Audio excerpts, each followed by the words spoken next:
Kagoma Yusuf ndio silaha yetu ya moto ndani ya Simba Sports Club. Ndio mchezaji ambaye akiwepo uwanjani unakuwa hauna mashaka hata kidogo kwenye ubora wake wa kuzuia na kupandisha mashambulizi.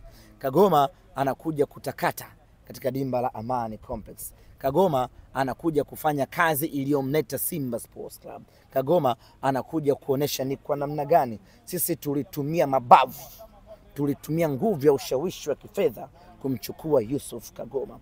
Watu watakuja kumuona Kagoma hapa. Wazanzibari hawajawahi kumuona Kagoma akiwa kwenye sura yake halisi sasa.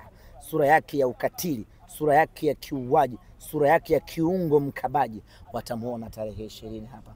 Katika watu ambao tukiwa nao tunakuwa na matumaini, leo tunaondoka hapa tunafurahi, ni Yusuf Kagoma. Watu wanunue tiketi tusema kweli. SGR pia nasema. SGR. Hawajamuona SGR Waje utamkuta hapa. Utamkuta hapa. Huku ndo Urusi Urusi kule. Kwa Urusi. Kule ndo kwa waliochanganyikiwa. Sasa kule kuna yale magoma fulani wanayo watu wa Mlandege. Inabidi tuzungumze nao wakajua. Kuna watoto wa Jang'ombe. Hao wote tutakwenda kuzungumza nao. Tunakusanya kila silaha ya hapa Zanzibar. Na ndege wa magoma yao fulani makubwa hivi. Wanakaa pale eneo lao lile. Wanapiga ngoma na kucheza. Jang'ombe tunawaweka hapa. Kila mtu ambaye ana uwezo wa kushangilia, tukichanganyana na wale wa Dar es Salaam, wa Arusha, Mwanza, ni wapi? Tunataka huu uwanja siku hiyo ukitaka kuongea na mtu hapa lazima umtumie message. Kwa sababu hamtakuwa na masikilizano. Mnyama anakuwa anapiga kelele muda wote. Nakwambia. Hata kama muwe karibu kiasi gani. Anakutumia message. Latifa naomba power bank. Ndio wanasoma. Sina, nimeiacha hotelini. Hata ukitaka kumnong'oneza huwezi kupata huo muda wa kumnong'oneza, kelele zitakuwa ni kubwa mno. Tunafanya vibaya. Uwanja sasa umekaa vizuri. Na wewe utatumia nini? Maana umesema kila mtu atumie kile ambacho kitamchanganya. Na mimi nina vitu vyangu vinanichanganyaga. Ni vipi? Mtalamba ugoro. Sema cha mwisho, ulikuwa na furaha sana kwenye hatua ya wakati mnatinga hatua nusu finali. Baadhi ya watu walikusema kwamba kwa nini Ahmed ameweza kulia, na tunaamini furaha waga inakuja endapo kuna kitu ambacho kimekufurahisha zaidi lakini labda kimekuchukiza zaidi.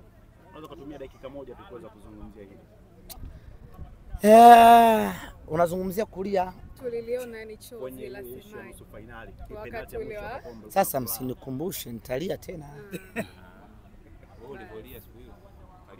Kusema ukweli, ile moment ni unforgettable.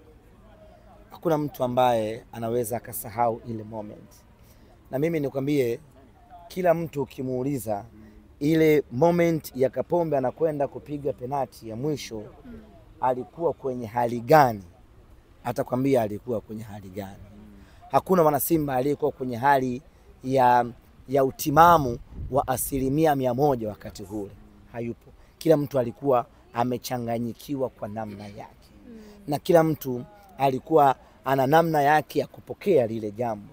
Niseme tu lilikuwa, unajua ngoja nikwambie kitu kimoja. Inawezekana kuna watu wamewahi kucheza finali ya kombe la shirikisho, inawezekana. Lakini ilikuwa ni safari, kama ilikuwa ni safari tuseme ya kubahatisha, yani safari kama ya mwehu tu, malizo umefika. Haikuwa na process.